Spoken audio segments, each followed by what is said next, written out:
What's up, everyone? This is Mike Casu, and you're listening to the Brute Strength Podcast. This week, I interviewed Graeme Lauriston of EXOs, formerly known as Athletes Performance. Graeme is the director of physical therapy, and EXOs, the company he works with, is the leader in the sports performance world. He's the director, they're the leader. He's arguably the best physical therapist in the world. We talk a lot about injury prevention, movement, teamwork in a sports performance environment, and how they work together to provide the absolute best service for each one of their athletes. This guy, we go way over time of what we had planned for, and it's because this guy is he's got tons of different stories as well as technical knowledge about everything that we dive into. So tons of good knowledge in this one. Before we get started, please go to iTunes and subscribe to this podcast. Leave me a review if you haven't done so already. I'd really appreciate that. Enjoy the show. All right, what's up, everyone? I'm here with Graeme Lauriston, the Director of Physical Therapy of Pro Elite Sports at EXOs, formerly known as Athletes Performance Institute. Graeme, I'm so excited about this. Thanks for taking time to do this podcast. I appreciate it, man. Yeah, absolutely. Pleasure. And that was kind of a long title. Did I nail it? You got it. You hit the nail on the head right there. Yeah. So guys, a lot of fancy words. Yeah. A lot of people a lot of listeners probably don't know what EXOs is. And I'm going to let you talk a little bit more about it. But from my perspective I've been in the strength and conditioning community, fitness community for, 7 years. From my perspective, EXOs is the leader in strength and conditioning. They are the most elite, for sure. I don't know what's being done in other countries, but for sure in the United States, they're leading the way. I pulled up some stats earlier. I think you guys had four of the top 10 draft picks last year that were working at EXOs, as well as maybe 14 first rounders. And if anybody watches football, that's a huge deal. Is that close, the numbers? Yeah, I don't know the exact numbers there, but that's definitely in the ballpark. We pride ourselves, especially on NFL combine training. It's a lot of people see it as one of the bigger parts of our company, but really in the grand scheme of things, it's one of the smaller parts of our company. But we, every year across all of our facilities, we train between 110 to 130 guys preparing for the NFL draft. So, and with that, and we've been doing it for a very long time and continue to hone the actual program and trying to optimize results there. So, we've been able to have the luxury of working with some stud athletes. And so it's not all us, right? It's, some of these guys that are top 10 picks are absolute freak athletes. So it's making sure that you're doing everything you can to refine what they do and not try and change too much because that they're top 10 for a reason, and just making sure that they're able to perform at the peak level. Love it, man. So kind of going along with that, when you get a new athlete, what is your overall goal with them? You already talked about not changing too much. What does that actually look like? And if you could talk a little bit about your general philosophy when you're starting with someone new. Yeah. I think that question, it varies a little bit based on the athlete, what sport they are, what level they're at, what their goals are. I mean, that's the big thing is, we want to meet the client where they're at, determine what their goals are, and what can we do within our system, and what are the subject matter experts that we can provide around them to achieve that goal. So again, there's athletes that just generally move extremely well and have very few deficiencies. And then there's other athletes that come in that look more like train wrecks. And so you have to meet them where they're at. I think part of that is making sure that you're screening and using evaluation techniques or intake techniques to get a solid baseline of where they're at, and from that be able to base your programming, especially rehab program, around that and what they're trying to do. It also depends how long they're with us as well. I mean, we have certain athletes fly in and they might be with us for a week. For NFL Combine training, it's like a 6-week official program. We have athletes like MLB Spring training is another big thing for us. We've got 8 weeks or so to work with them, and then there's others that will stay for multiple months. So knowing how much time we have with them and making sure that we're setting realistic goals, but having a system approach. And I think that's what EXOs does really well, and what Verstegen has created is he knew that even if you were the best strength coach, but if you're working alone, you're limited with what results you can produce. If you're one of the best PTs in the world and you're working alone and you don't have a good strength and conditioning or performance coach or performance system, you're only going to go so far. Same with performance nutrition as well. If you don't have a solid dietitian and a solid program in place, you're not going to get the entire benefit out of what you're trying to achieve with the athlete. So that's where EXOs, kind of our 4 pillars, is mindset, nutrition, movement, and recovery. And so that's what we try and do, is have skill sets in those areas that are supporting the athlete in the best possible way. I love it, man. That's music to my ears. So I'm sure you don't know a ton about us, but just to give you a little bit of background. In our community, there are a lot of programs and teams that are centered around one single expert, right? The one expert is doing everything: weightlifting, gymnastics, endurance work, strongman type work, injury prevention, right? One man for all of those. And when we started, coming from that strength and conditioning background, I thought, why don't we treat these guys like a professional football player, right? We put an entire team around them and have them communicate with each other rather than one guy trying to do everything. So I want to kind of go a little bit more into that. I read a quote. You said we've prided ourselves on the seamless integration between rehab and performance because that's the most important thing to get success out of these guys, and that's what you're just talking about just now. What are some of the maybe specific ways that your team communicates, and even in like what order in terms of getting a new athlete and making and seeing him all the way through his goal? Yeah, absolutely. Great question.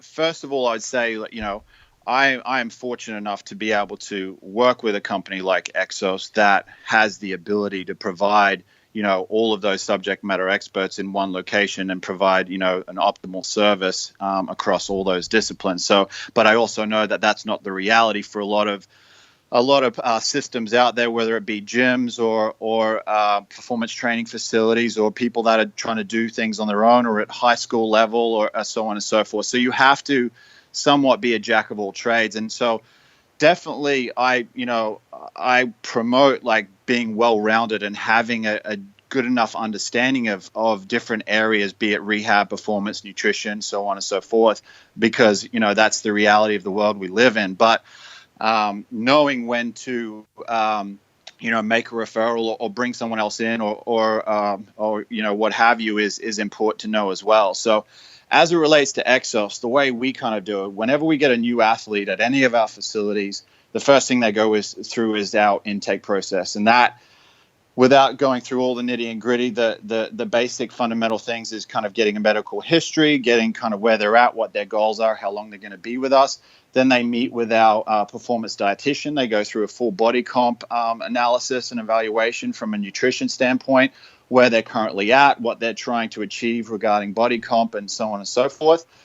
Then they'll meet with our performance coach or physical therapist that will do a functional movement screen. And I'm sure we'll get into that in a little bit because I really like Gray Cook and his systems. And we kind of, have that approach that allows us to communicate pretty easily between strength and conditioning and physical therapy because we both have a decent understanding of that. So They go through a functional movement screen.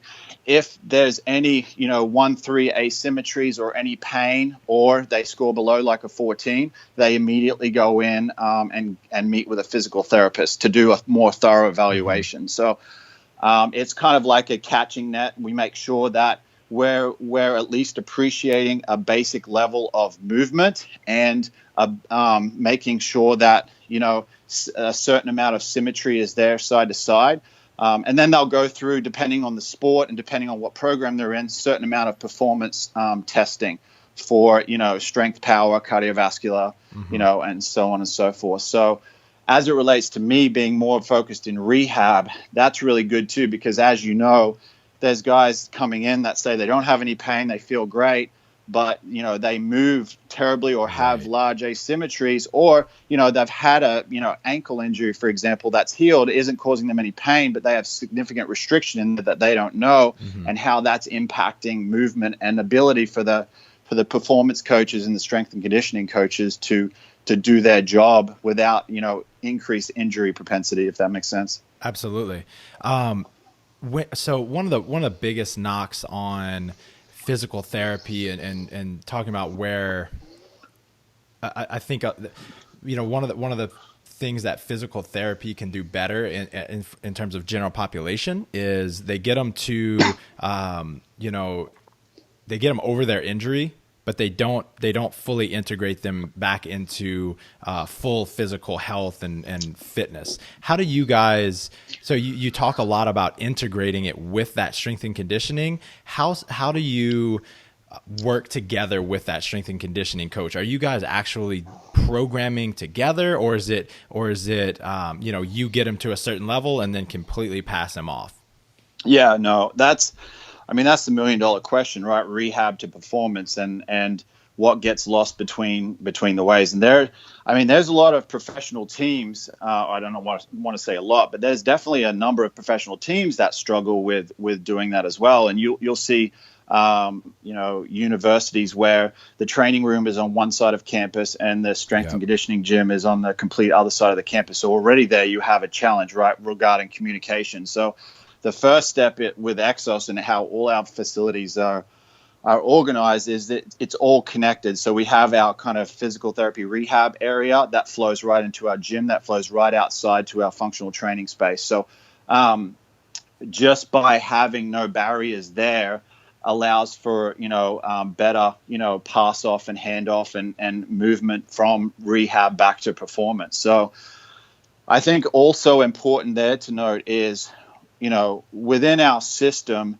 we all speak a similar language. So from an initial screening standpoint, I mentioned the functional movement screen. All of our coaches are well trained and have a general understanding of what that is and what it means, as well as PT. Mm-hmm. Then as it comes to our strength and conditioning, our rehab therapists need to have a decent understanding in that area to be able to speak with the coaches and communicate restrictions and what is going on with their movement patterns and so on and so forth, and their progressions from an injury. So that's where I think it becomes a little bit easier in the system that we're in, is because both have a good understanding of the other, and we speak a similar language, and we're also in the same physical space. So right. And EXOS does a good job, especially with our internships, where our performance coaches get a good understanding of our methodology and making sure that certain steps and progressions, even with performance, are followed. And that's all we want, at the end of the day, when a therapist is trying to get an ACL back to, cutting and plyos and all of that, then, I want to be able to, as a physical therapist, start those progressions. But then if I have a solid strength and conditioning coach that understands, plyo progressions and going from, wall drills to box jumps to, other different drills, and can see movement, then I'm going to trust that person all day long, mm-hmm. To continue to progress that athlete as well. Because as I think there's a lot of, personal trainers and strength and conditioning coaches out there that are so well versed in movement and understand functional movement and what needs to take place better than a lot of therapists. So I definitely, trust a lot in the coaches that I work with, which seems to make it easier, because at the end of the day, too, in the real world, when you're going to physical therapy, for an ACL or shoulder surgery or anything, insurance companies also dictate, when you're finished with Right. rehab as well. And, that becomes a challenge, because, they might not have gotten to the point where they're ready to return. So they're already discharged from therapy because their insurance visits are out and they can't afford to continue on with therapy. So, and the outpatient therapy clinic doesn't really know the high school coach or the strength and conditioning coach. Now, that's not always the case. There's some great systems out there where there's a general outpatient clinic that sees general population.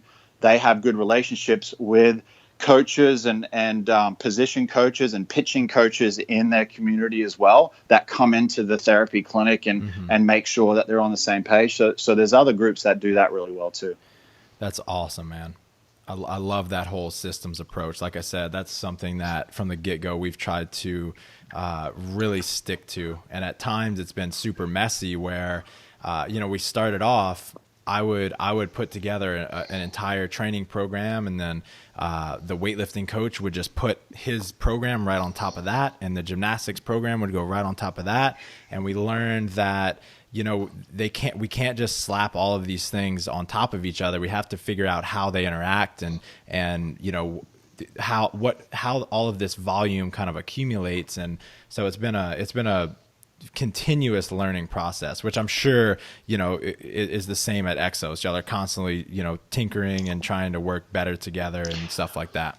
Yeah, absolutely. And we're always trying to figure out ways to improve that, because it's definitely not perfect, but the more we can speak a common language and have an understanding of what our levels are, like of being able to make sure you can perform something at a certain level before you move to the next thing, the better it is for all of us. That's phenomenal. So you get these guys. How intensely do you get to work with them while they are in your facility, like while they're in town? You talking guys like NFL guys or just general athletes coming into the facility? NFL guys. Yeah. So, like I said, the NFL combine program only lasts 6 weeks, and that's from like January to late February, and then we take them up to the combine. So for that program specifically, it's very intense, because you're jamming a lot into a small period of time, and there's a lot on the line regarding, especially finances and agents getting involved and so on and so forth. So, they're at our facility, probably 6 to 8 hours a day. And that includes, two a day training sessions, as well as speed work. All of them get some sort of rehab correctives and physical therapy intervention based on kind of their intake. The nutrition is built in. They get all of their meals taken care of, so all of their calories are counted out perfectly. Hydration is such a huge thing. They're constantly tracking hydration and how that affects their performance and things like that. So, and then we also get the guys that are coming in post-surgery too, that can't really do strength and conditioning training, are going to go to the combine and get drafted, but need intensive rehab. And so they're guys that we're having obviously on the table and in the physical therapy clinic more than anything. But the combine program in general, it's a very robust and, intense, 6 to 8 hours a day. Then the NFL vets, there's obviously NFL off season, and that's a little bit different, because we've got a little bit longer time. We're not trying to get them ready for a combine. As you know, like the combine is, you're training these football athletes with football bodies to be a track athlete, basically, right. And perform well on tests, not train them for football. So our NFL vet training program is a little different. They only typically train once a day. If there's something on their screen that they need attention in physical therapy, or they got some niggles here and there, or some more significant injuries, depending on how much rehab they need, we're spending anywhere from an hour to a couple of hours with these guys in the rehab area. So what's the follow up with these veterans? Like, are you able to work remotely with any of them? And if so, how does that work within the structure of their organization, their team?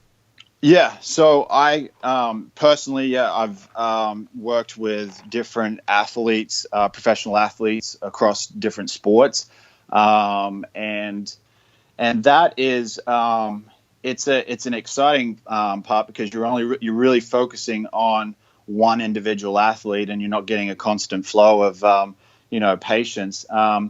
It works differently with different athletes in different sports. In the off season, with certain athletes that are traveling around a lot and have very robust schedules outside of their training, they'll bring along their, performance coach or physical therapist. And that's where you've got to be most adaptable, because you don't know whether you're just going to be treating out of a hotel room or a hotel gym or what you're going to be, what environment you're going to be in. So I enjoy that, because from a physical therapy standpoint, one of our best, tools is our hands, especially if you're a skilled manual therapist. So being able to adapt to what's going on and the different players' schedules and how much time they have available, you've got to be able to, kind of think on your feet and adapt there.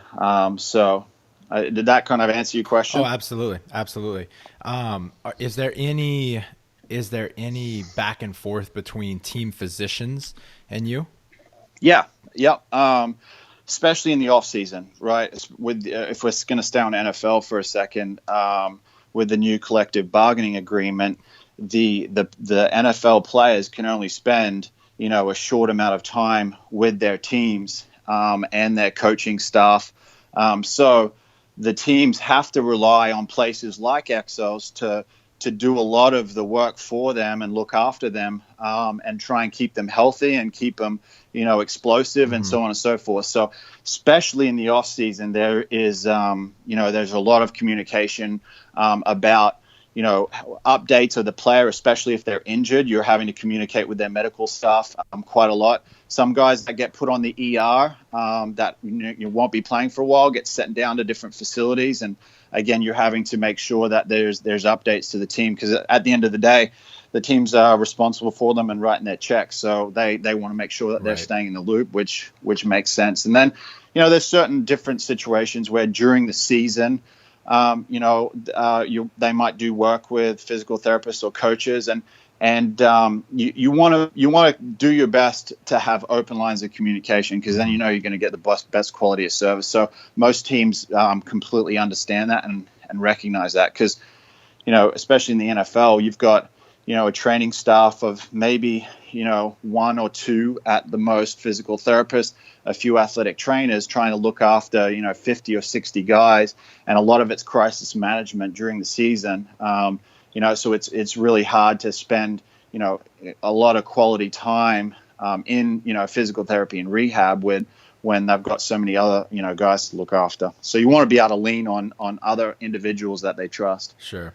So here's the big question: what is compliance like with these top athletes? And if you have any tips to improve compliance, I would love to hear that. I mean, one of the biggest things we deal with is we have a phenomenal team that does injury prevention work with us called Active Life RX. And one thing that we're finding is a lot of the rehab, prehab, all of that kind of stuff it's not sexy work. And so we have a harder time getting people to do it, given they're not making millions of dollars. So, I'm curious to see how compliance is with your guys. Yeah. At the end of the day, it varies a little bit. I mean, you've got some, and I think it kind of depends on the athlete's personality too. You've got some guys that follow everything, to the T, from rehab to performance to hydration to nutrition to sleep to everything, and are absolutely locked in, dialed in, and they know how important a lot of those areas are. And then you've got others that are, naturally freak athletes and have maybe come from a system or a background that, doesn't or hasn't really promoted the importance of I hate to say the word prehab, but the importance of being proactive about your, health and working Right. on areas of restriction or asymmetry or dysfunction that might not be pain yet, but knowing and being able to educate them on the importance of it before it gets to that point. And I think the biggest goal there with connecting with the client that, I've employed myself is, connecting individually with that athlete or that person, not seeing them as, a paycheck, or not seeing them as, trying to gain stardom or anything like that, is like literally investing in them and the process of, doing the things that we believe are important, to look after their health for the long term. And if you show that you actually care about the client and you're really invested in their health, and the client forms trust with you on that, I think that's one of the biggest barriers and hurdles to get over. Because once they trust you, even if you're asking them to do stuff that's not sexy, or shit that they just don't want to have time for or deal with, they will go through it because they do trust you, Right. and they know that you have their best interests at heart. Certainly. Yeah. It all comes down to that buy-in with whatever program you're following. Right. Yeah. And also sometimes the buy-in is, showing an athlete they can't do something, or putting them into a position where they feel weak, or feel like they should be able to do it, but they can't. Right. Or you can demonstrate to them the asymmetry that they have. And, sometimes that gets immediate buy-in too, because they're like, oh, damn, like I can't, believe that that's like that. I don't have any pain or anything, but I need to take care of that because I can see that I'm weak there, or I can't move there, or I have lack of mobility here, kind of deal. Right. I love that perspective. Those are super competitive guys, as are the people we're working with. And if they realize that they're weak in something, that's going to definitely be enough to give them a little push. Yeah, or compare them to someone else that does it better Right. than them. Right. Perfect. Let's start talking about injuries a little bit. You mentioned FMS. I know EXOs has been using the FMS system for quite a while. In your opinion, why is FMS so effective? Why do you guys use it? And then what's its application for, say, larger groups? Yeah. Long before I even joined EXOs, they were using FMS. And I think the great thing about FMS is if and you place the emphasis that is warranted for the test and not take it out of perspective, you get the most for it. And basically, I explain it to someone that I'm taking an FMS through and they've never done it before. I kind of explain it like I know a lot of people have, is like it's just kind of taking your blood pressure. So it's just getting a very general snapshot of your movement, and have you got the mobility and stability and motor control to be able to go through these basic movements. And we know everyone needs to squat, everyone needs to lunge, everyone needs to be able to stand on one leg, because these are all functional things that no matter what sport you're doing, you pretty much have to be able to demonstrate a baseline of movement there. And so that's all you take it as, is getting your movement blood pressure. And there's a lot, there's critics out there that, say the FMS doesn't look at this and that, and it doesn't tell you this and that. And a lot of that is true. But if you use FMS just as a general snapshot of movement, and then you can go from there.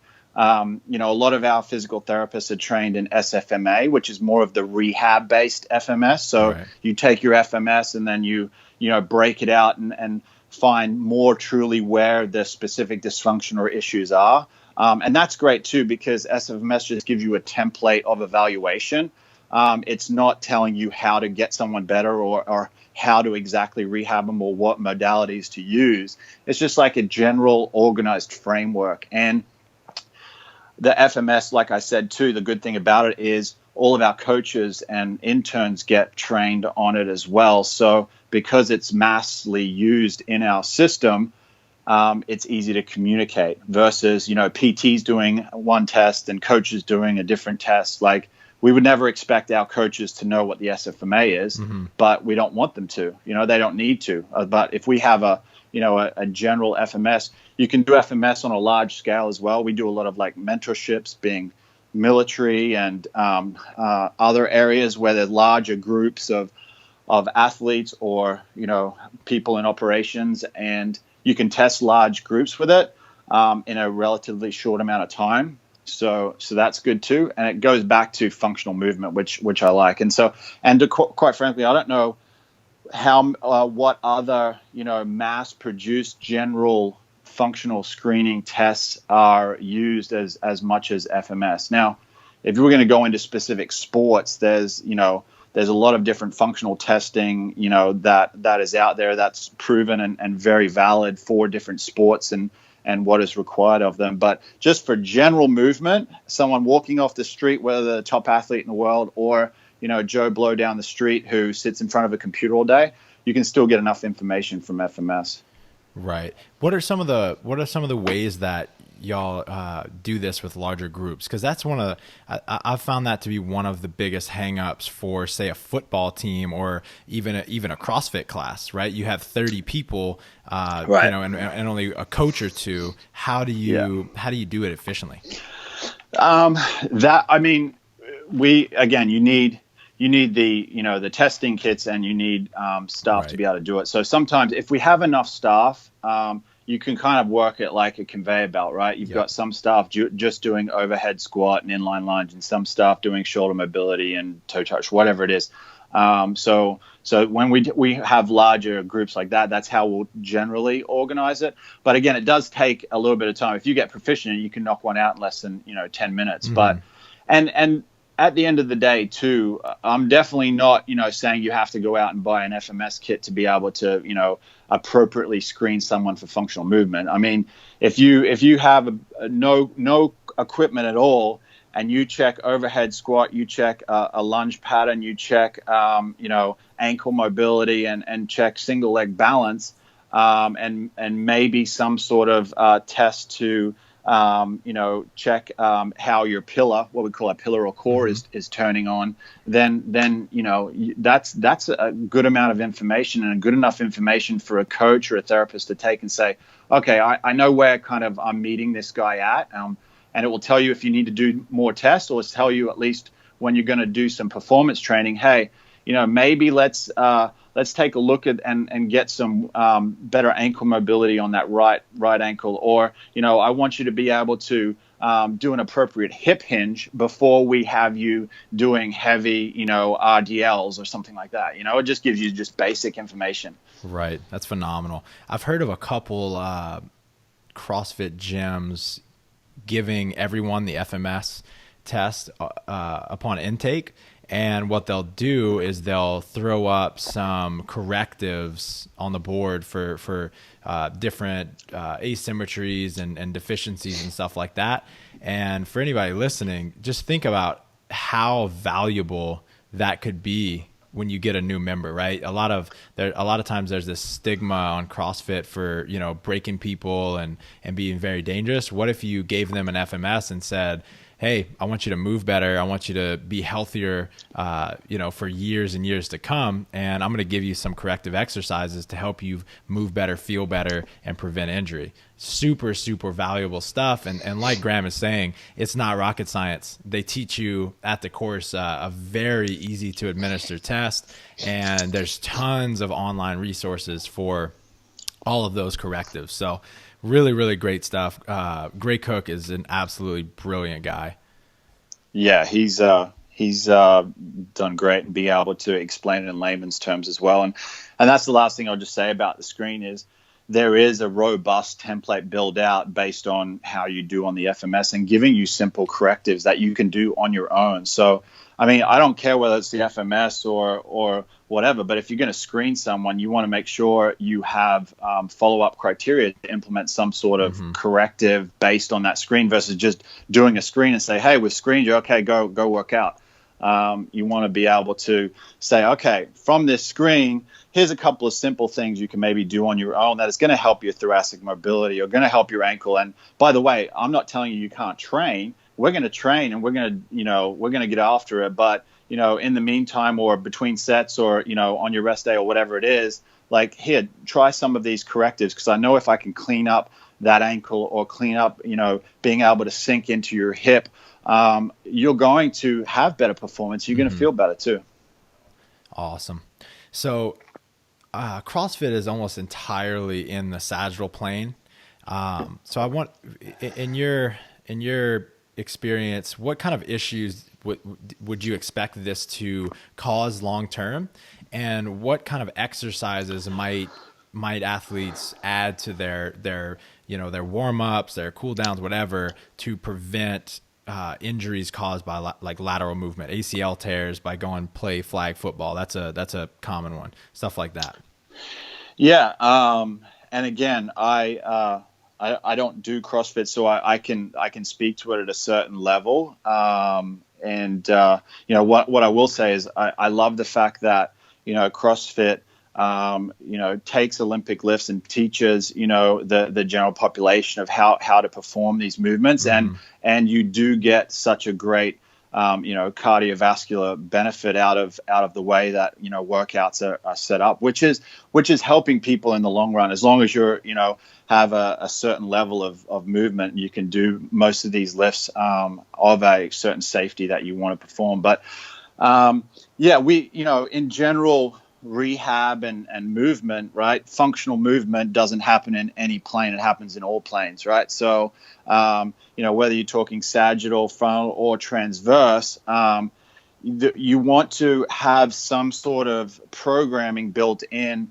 that kind of works on all three, and works to, challenge the system and challenge the body to get better at all three movements. That's why things like Turkish get-ups and just basic correctives like that are great, because they're going through different planes of movement, right. And you have no choice but to improve your stability to be able to do an exercise like that. So that's what I would say. If you're a CrossFitter and that's all you do, I would, and if it's mostly happening in the sagittal plane, from a on days off or correctives, or if you are trying to prevent an injury by playing, because you play a weekend warrior flag football game on Sunday, I would definitely look to put into some of the programming some stuff that challenges you more in the frontal plane and the transverse plane. Exercises or movements that cause you to work on that as well. And that's where, being with a strength coach that understands functional movement and can blend in some of those movements that take you through those other planes is huge, because you want to make sure, and this is the challenge. Like 20 years ago, rehabbing from an ACL, they said as long as your quad was strong, you're good to go, right? But we know that is absolutely not the case now. In good rehab programs coming back from an ACL, there's a lot of multi-directional and plyometric work and ladder work and functional drills. Reactive agility is a huge one that I think some people forget about, and there's some good studies out there on the importance of making sure you're training reactive agility, whether it be a rehab or performance program. And so that's challenging your system and your nervous system in a different way that you wouldn't get from just a standard run-of-the-mill program that will do some change of direction and do some plyometric work, but you don't have that reactive agility component in there. Can you give us an example of one of these drills? Yeah. Well, I mean, my head just goes to like football, if you will, because that's something we spend a lot of time rehabbing and a lot of time in our facility with. But a standard kind of reactive agility drill that we'll do is kind of like, you'll start, or an athlete will be standing facing you and start running towards you at full speed. and then you're forcing them to go left or right, but based on you telling them at that instant, Right. or being able to respond to different stimuli. There's a lot of training out there where there's different light systems, right? And you having to, when you see the light, get to the light as fast as possible, and it's random and whatnot. In the NFL Combine, they do the one that's really popular. Football coaches out there and the players having to respond to his stimulus, saying left, right, forward, back, side to side. Guys, responding to verbal cues, going to different colors, or having to process, different numbers, like, only run or only move when, the two numbers I tell you equal 11 or something like that. Different ways to challenge the processing system and the nervous system, because that's what a lot of sports are, is it's reactive agility, whether it's beach volleyball, football, or tennis or whatever.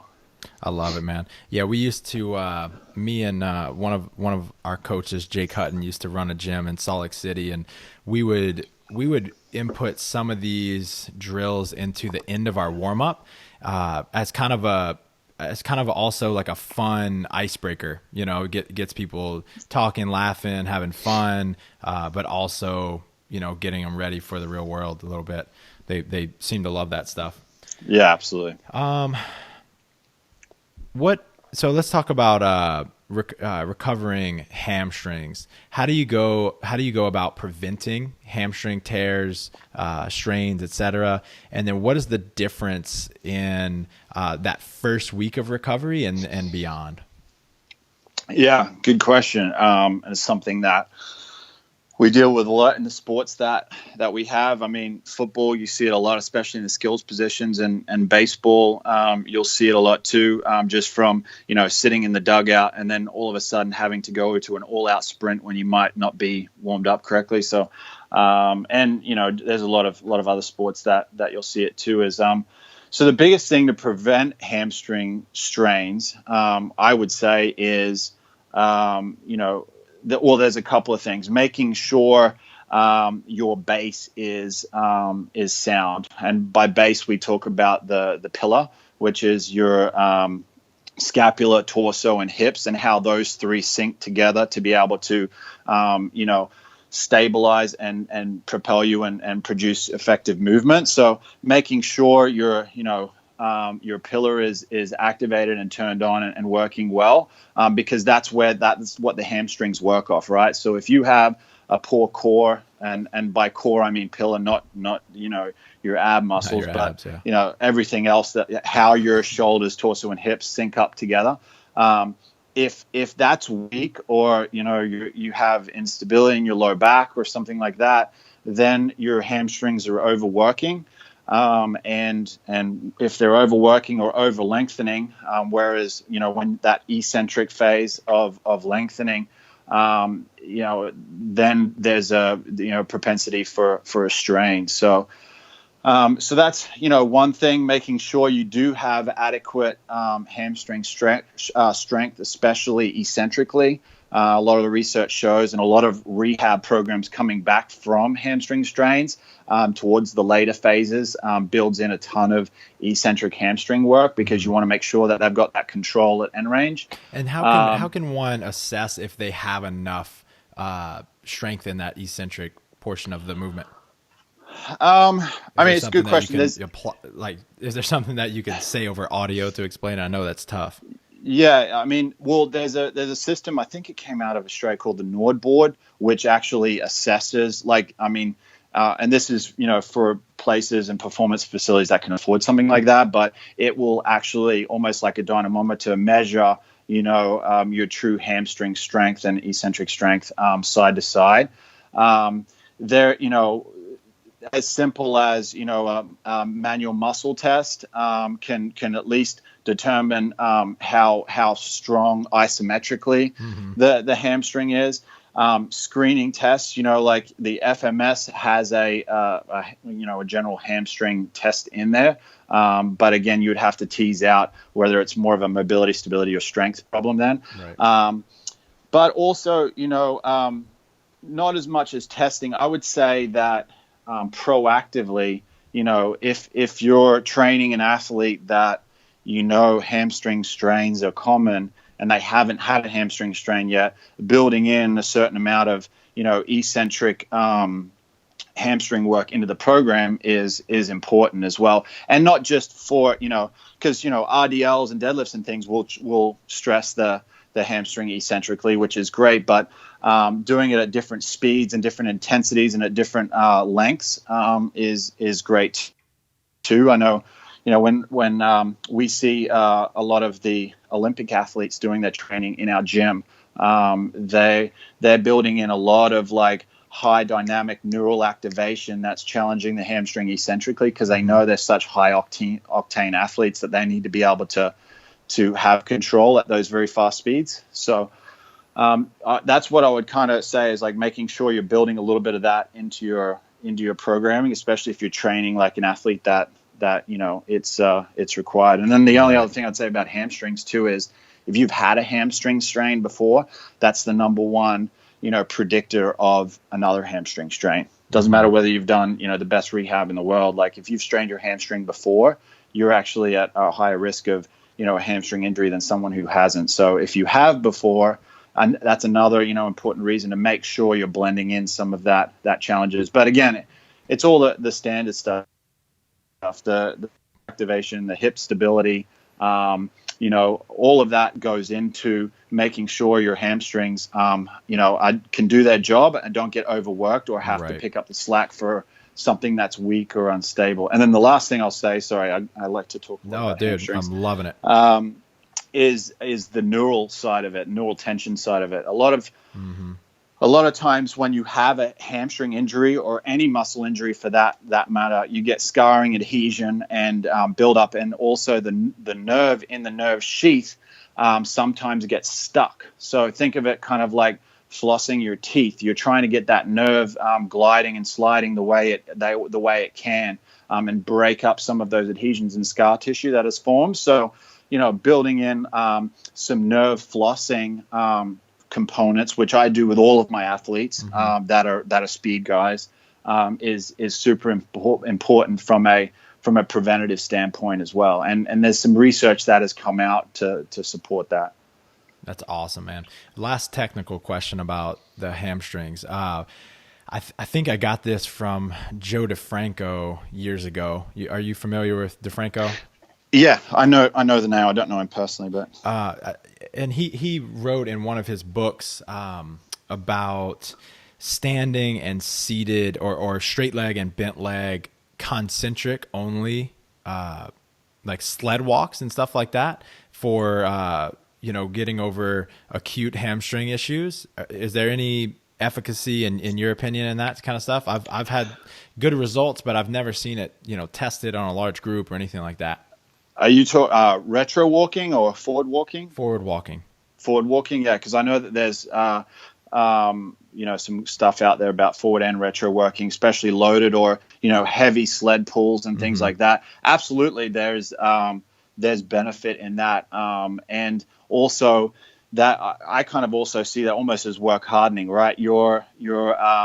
You're challenging the hamstring in a different intensity and duration and load over a longer period of time. And I know that, those things are built into a lot of common programs, especially when they're, a couple of weeks out from or earlier from a hamstring strain, they can't go and do the dynamic stuff that they would want to do, is like building it up, and I think that's, that's great as well. And I love to, include heavy kind of loaded sled pushes and pulls, with a lot of the programming, even as a preventative for that. So yeah, I would agree with that for sure. Awesome.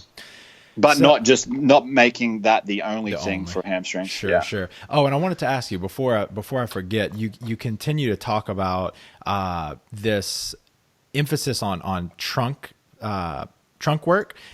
What resources would you recommend people look into, whether it be web-based or seminars, et cetera, to learn more about that?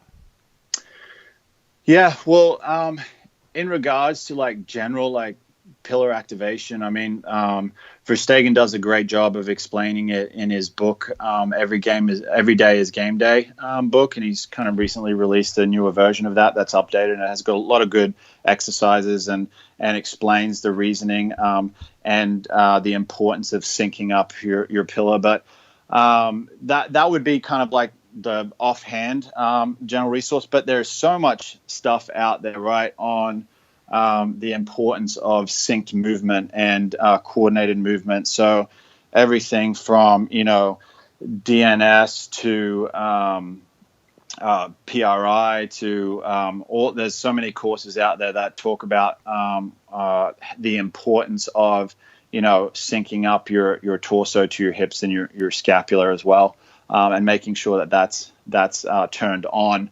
And then also the neural activation component that goes along with that as well. But the easiest resource I would say is go online. You can check out Verstegen's stuff, and that Every Day is Game Day book is a great resource too. Awesome, man. We will link all of those in the show notes, guys. Moving on. And I'm kind of putting you on the spot on this one, and we can always come back to it, but what exercises or protocols or systems, etc., in the physical therapy world are maybe perceived by the public as being like a healthy or a good thing, when in fact it could be harmful, or too much of it can be harmful? Like when you think of this thing, you kind of cringe. Regarding rehab? Really, anything in rehab, anything in your field? Oh, that's a good question. I think anything of just one thing it can be detrimental. Making sure you've got the balanced approach. But there's a lot of, in PT, there's a lot of different beliefs out there regarding the body and how to approach it. For example, and I just took a course in this, so I'm not saying negative or necessarily huge positive things about it, but PRI, Postural Restoration Institute, is it's actually getting very, very popular in the professional baseball community. A lot of teams are focusing extensively on PRI based approach for rehab and strength conditioning, and they have a kind of an out there approach that disagrees with a lot of like the foundational stuff we would have learned in PT school. Like, so they talk about, everyone is, asymmetrical. Like, you have 2 lungs on your left and 3 on the right. You only have 1 liver and it's on the right.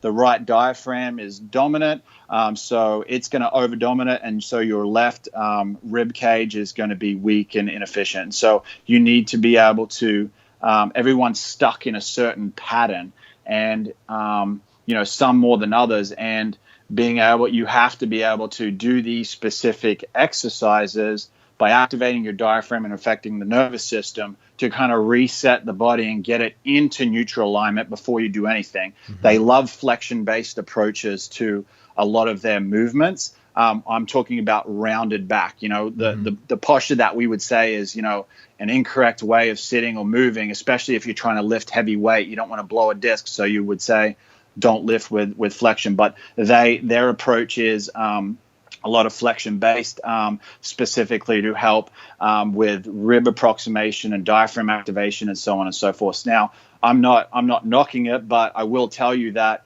if your clinical reasoning is more founded on a general approach to rehab, and that we're all somewhat symmetrical and we approach it in a different way, you'll have problems with PRI. But I will tell you, it's gotten so big in baseball because by doing diaphragm activation and rib approximation and affecting your parasympathetic nervous system, you can get some pretty amazing results very, very quickly. Like, a big one in baseball is internal rotation of the throwing arm, right? And you want to make sure the arc is of a certain size, and people will crank on the posterior capsule or the back part of your shoulder all day long and get 5 or 10 degrees. But I've watched PRI therapists do 2 breathing activation exercises for 60 seconds, and the arm will drop to the floor, and they'll increase their range of motion by 30 degrees. So wow. There is some strong believers of PRI out there, and there's also some strong disbelievers. But that's where I kind of take the approach is, in sports medicine, especially when you're dealing with athletes, you want to have a general understanding and be able to speak to all of these areas at a certain level, right?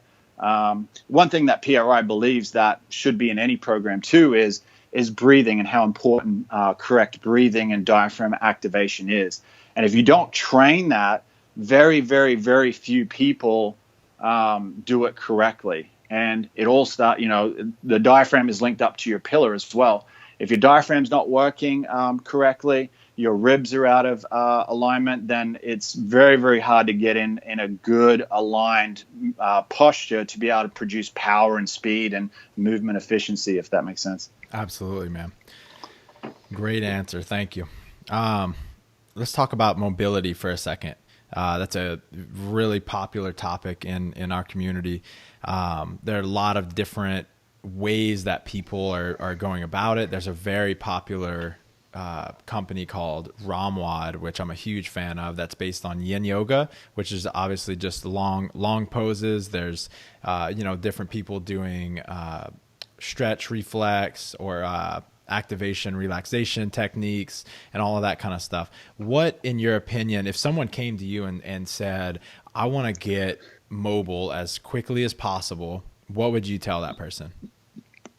First of all, if they were coming to me and asking that question, I'd screen them to determine if it is a true mobility issue or if it appears to be a mobility issue because they're unstable or weak. And a lot of times the nervous system and the reflexive response of our body in general is if something's weak, we're going to tighten down to try and protect movement and limit movement. So it's the common misnomer, right? Like, I can't touch my toes. My hamstrings must be tight. I need to stretch them all day or do weighted stretches or whatever. Now, there are people that have true tight hamstrings that do need the stretching and low load, long duration stretching or PNF stretching, which is fine. But you want to determine first and foremost, are you tight because your body and your nervous system is tightening down your muscle because it's unable to stabilize your body in a certain movement or a certain posture. So that would be number one, is I would find out first and foremost,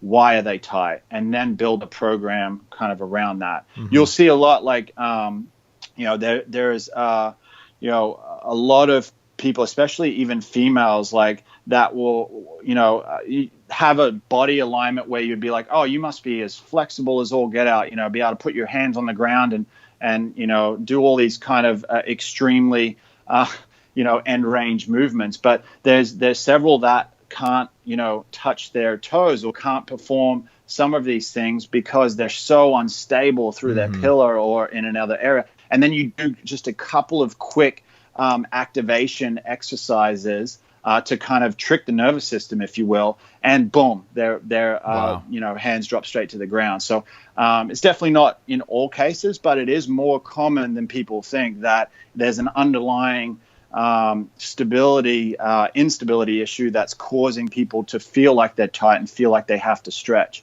And so that's where we can get into trouble too, because if you don't know that and you sit around stretching all day because you feel tight, that's actually feeding into the problem.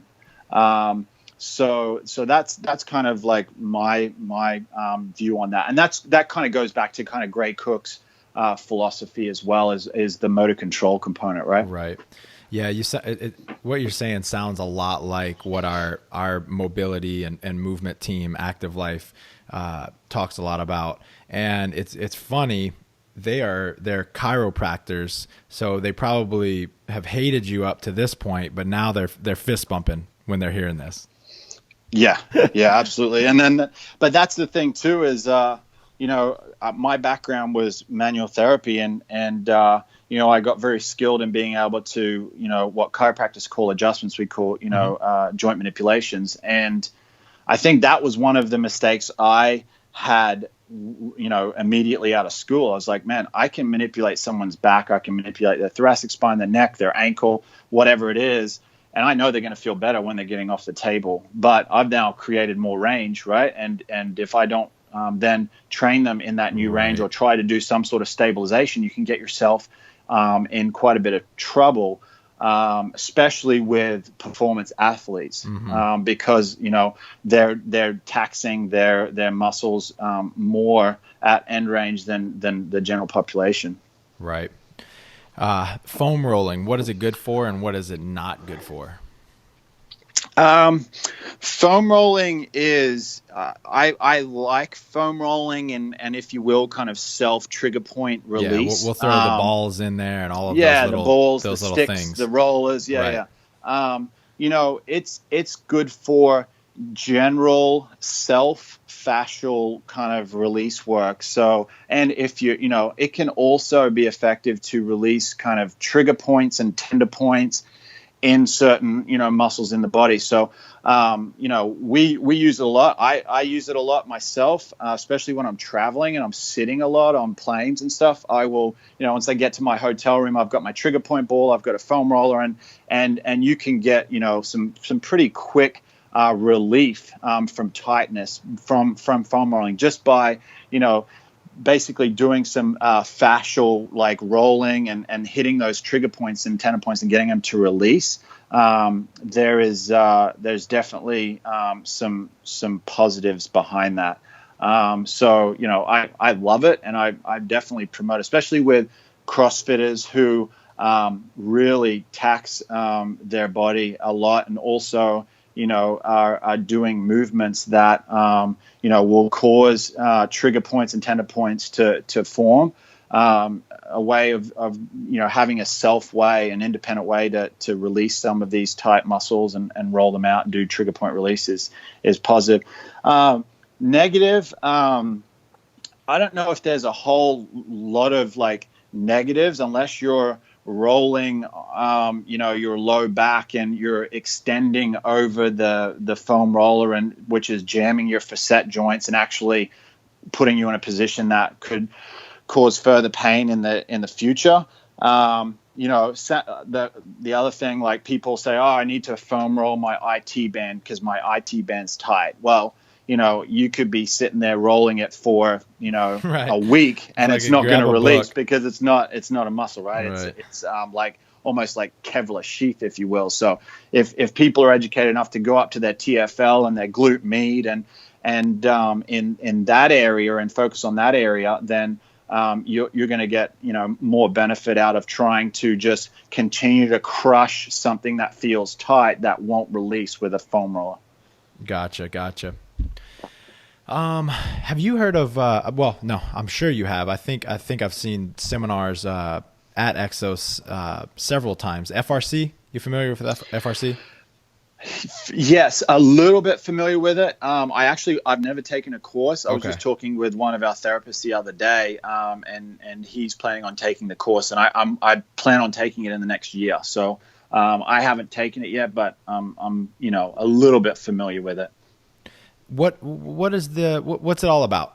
What's it all about, and what's your opinion on it? Not given your knowledge of it. Limited knowledge of it. Yeah, very, very limited. So I don't want to go try and speak to something that I don't know too much. But it's all I do know is it's gaining popularity. They seem to have a good foundation behind what they're teaching, and more athletes are wanting to know about it. So other than that, I wouldn't want to like make any claims or anything outside of that before I take the course. All good, man. I've just got to go ahead and sign up for it. I've been looking at it for 6 to 12 months now, and I've heard a lot of good results from people that have tried it, but I don't fully understand the concept yet. So I'm very intrigued. Yeah, it's cool. It stands for functional range conditioning. Exactly. Right? Exactly. Yeah. So got a couple more a handful of other questions for you. You got a few more minutes? Yeah, absolutely. Awesome, man. I asked, as I was telling you before, I asked people on various social media sites what questions they had for you, and I've kind of sprinkled some of those in there, but I have a couple more to follow. A few different people said something to the effect like, I have popping in my knee, or I have popping in my hip, and all of these people said that they don't have pain. And so how do they, what could be potential causes of this popping? Is it a concern? And is there anything they could or should do about that? Yeah. Common question, obviously, in the PT world. And the standard response to that would be, if you have popping with a certain movement in a joint and it doesn't cause you pain, there's usually, as long as you're not doing some funky movement that's putting your joint in an awful position, that could cause other underlying problems. We tend to educate patients and clients not to concern themselves too much with it. There's various reasons, like, you raise your arm over your head and you feel popping. Like, there's some movement in the glenohumeral joint underneath the coracoid, or underneath the shoulder joint, the acromion, that can cause some grating and some ligamentous tissue in there that could cause some of the popping feeling. The scapula, or the shoulder blade, if you will, kind of, if it's incorrectly moving on the rib cage, it can cause like a popping sensation. In the hip, the common kind of popping thing can be, you've got your deep hip ligaments in there that are deep in the hip joint, and sometimes when you're raising and lowering your leg and turning your hip, those kind of grinding over each other, your rectus fem attachment and your psoas tendon is kind of running in that area and can sometimes roll over bone and joints to cause popping. And same in the knee. When people go into a squat, you've got a lot of stuff inside the knee, from your meniscus to your cartilage to the patella sitting right over the top of the socket. So when you go into like deep knee flexion, there's a lot of like grinding and the IT band kind of moving over the outside part of your knee, and your hamstring tendons going into the back part of your knee and moving around and pulling on things. So there's a lot going on. It sounds bad. And I would say, like, if you do have a certain movement that causes a ton of popping in that joint, if you're able to avoid that movement, without too much problem, then please do, or try to. There's some movements, right, that you just can't avoid, but because any chronic popping over a long period of time, if it's something like a tendon or a ligament, rolling over each other or getting worn in the joint, too much of that could end up causing problems in the long term. But generally speaking, if there's no pain associated with it, we try not to, highlight any issues with it. That makes perfect sense. Thank you. We spoke as we were preparing for this about, mindset a little bit. I'm wondering, at EXOs, do you guys correlate the psychology, player psychology and mindset surrounding injury and injury prevention, and what kind of mindset makes it easier for people to recover? We don't, in EXOs, the mindset is we don't go into in extreme depth in like sports psychology and sports psychiatry and things like that.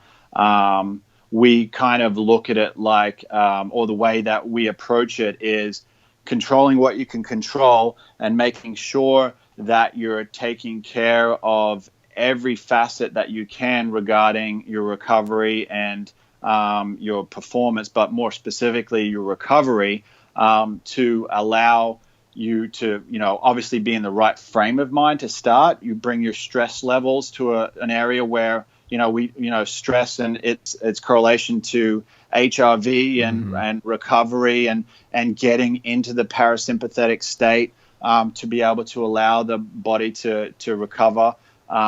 Making sure you're doing things within your system that allow your physiology to be in the right state, whether it's getting the blood work done or food sensitivity, or we can go into a million different areas, making sure your hydration's there. Those things and how it affects the overall mindset is kind of how we look at it. Very involved with goal setting and making sure that the client and the coach and the therapist are all on the same page regarding realistic goals and timeframes and things like that, and creating a kind of a habit-based approach to continue to be focusing on achieving things of that nature. That's kind of like having the right mindset is the way we approach it. And the more prepared you are, right, the more confident you are, the more successful your outcomes are going to be. And that's kind of how we look at it. Absolutely. I guess the only thing I would be curious is how many people, have kind of a negative outlook on their career and maybe think, man, I always get injured. I'm just going to continue getting injured. And so that creates, they behave differently and may not be as compliant to all and put in the work that they need to. It's kind of a self-fulfilling prophecy.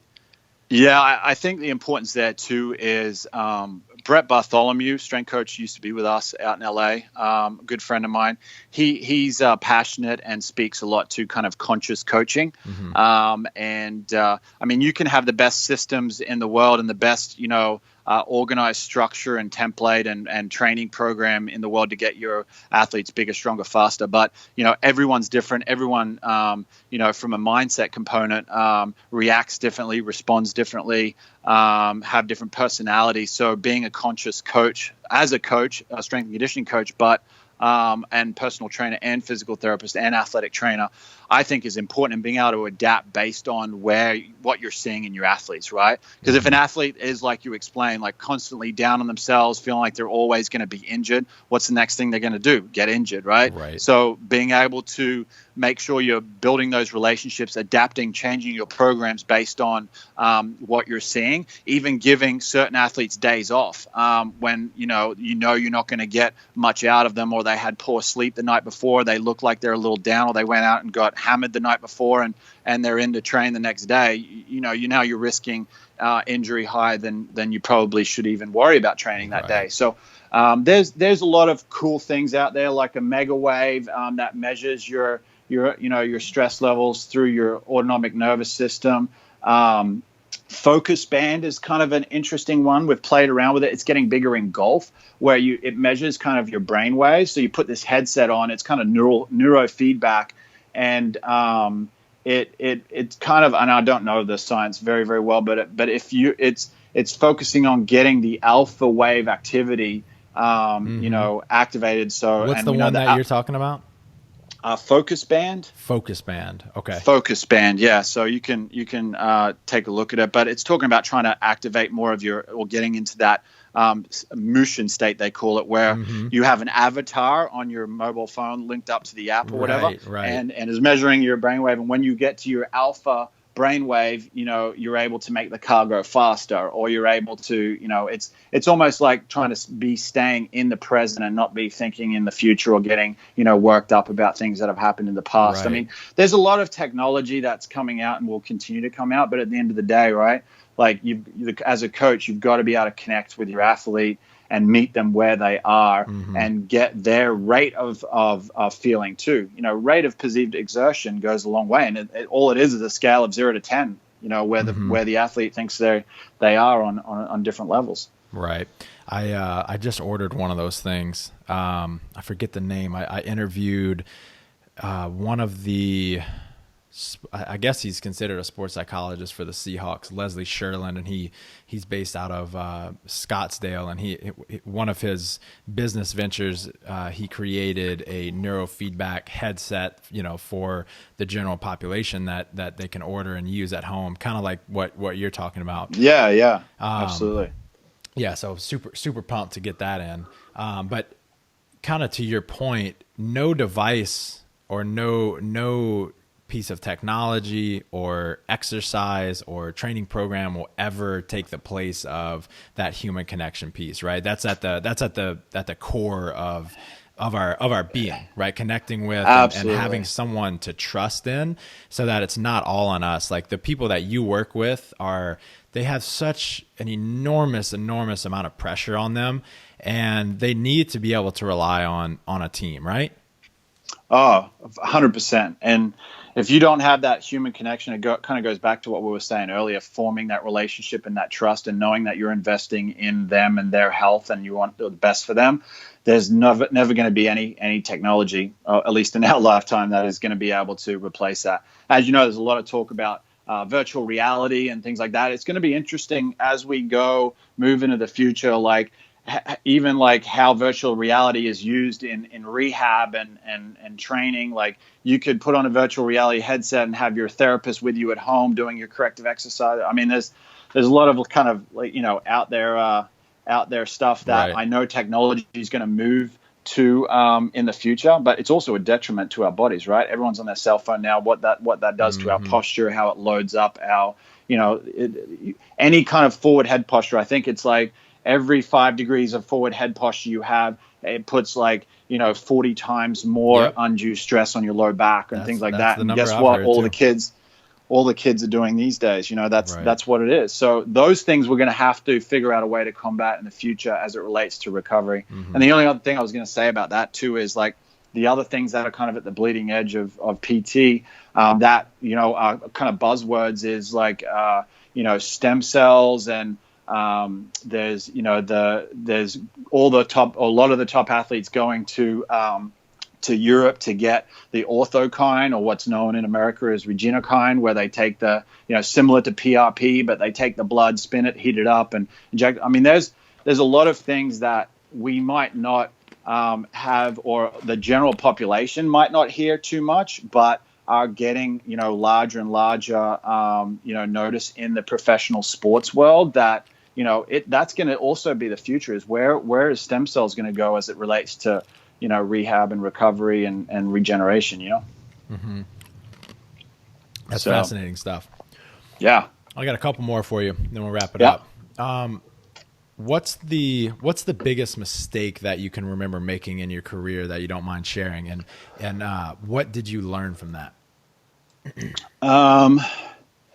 I think the first mistake that just kind of comes to mind is when I came out as a hot shot kind of manual therapist. I was very, very confident in my skill set, and like within 2 weeks of working as a therapist, I find myself treating some of the highest paid athletes in the world, and I'm thinking about holding this shoulder, and this is a $80 million shoulder, and don't screw it up, and I thought physical therapy was the only way to get someone better, and especially if they had an injury that they were referred to PT for.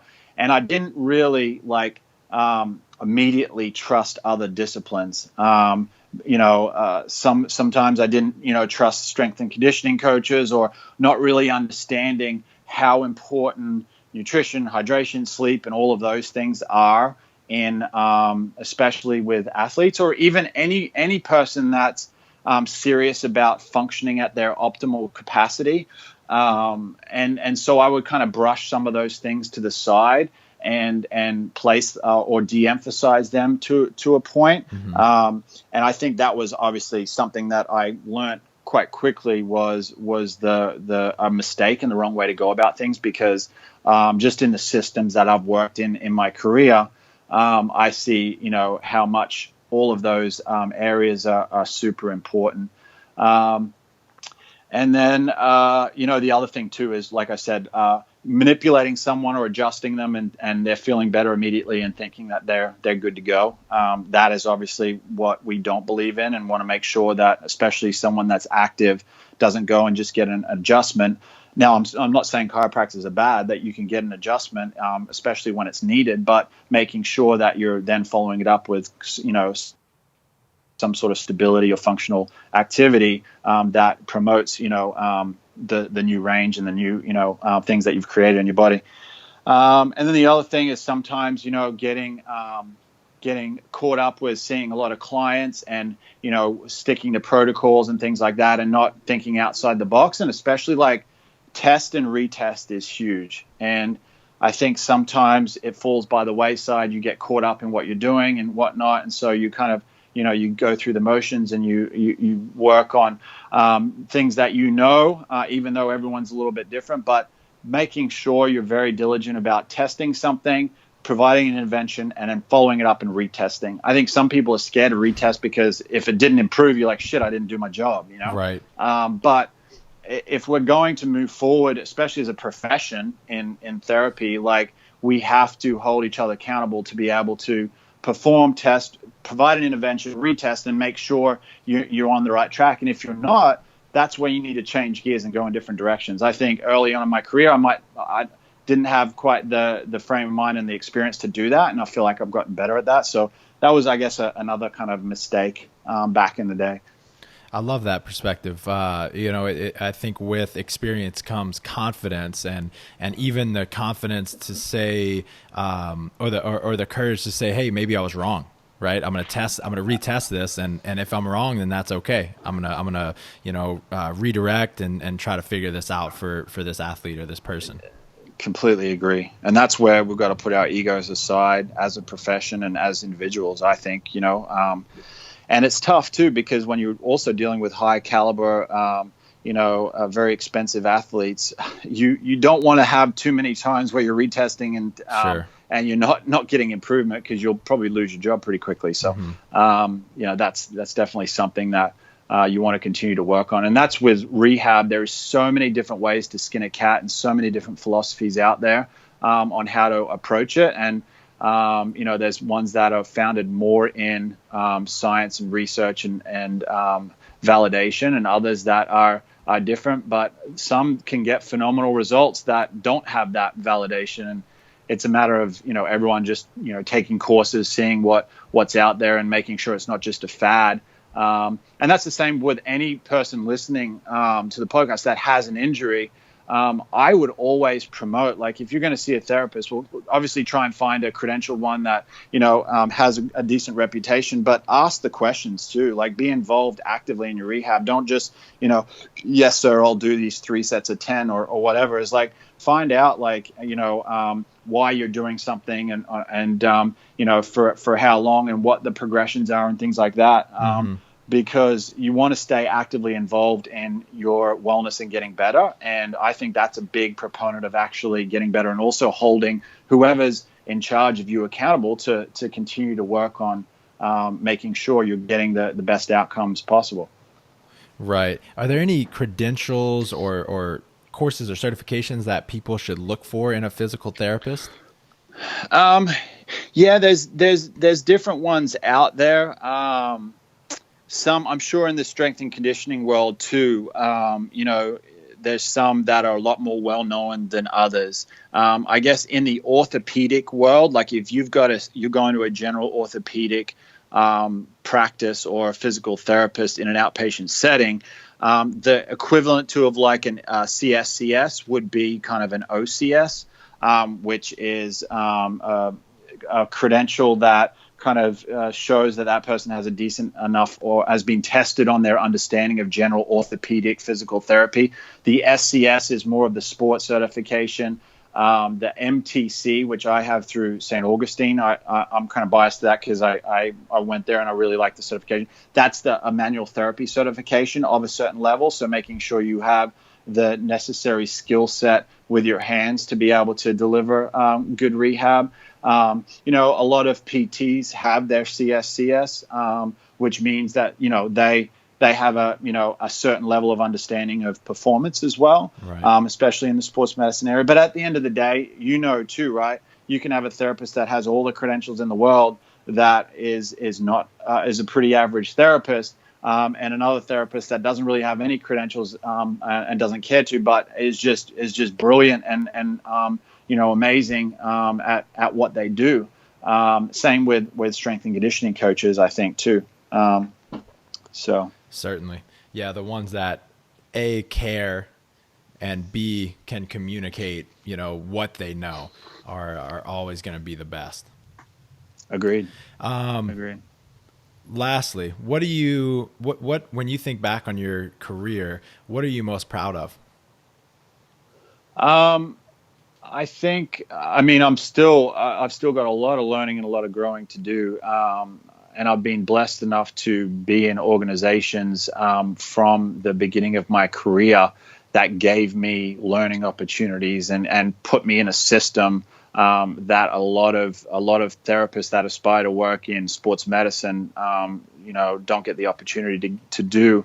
So I think what I'm most proud of to this point is somewhat, getting thrown in the fire, and it was kind of a sink or swim from the beginning. Like day one of my physical therapy career, I was working with some of the most elite, highest end athletes when, if they had known my lack of experience, they probably, would have chosen otherwise. But I was confident, and I had the ability to connect with them, especially, from a just general personality and being able to show that you care, and my hands-on skills were what I kind of relied on. And that's one of the biggest things, like putting your hands on a client and showing them that you were able to help them with your hands and not just, certain exercise and things like that goes a long way to forming that relationship. So I think that would be the most, proud thing is when I might not have had the credentials and might not have had the experience to, and should not have probably been that early in my career working with the caliber of athlete. I think that to be able to, do that and do it quite successfully, I think was a pretty big positive. That's awesome, man. Thank you. Where can people find you on social media, website, stuff like that?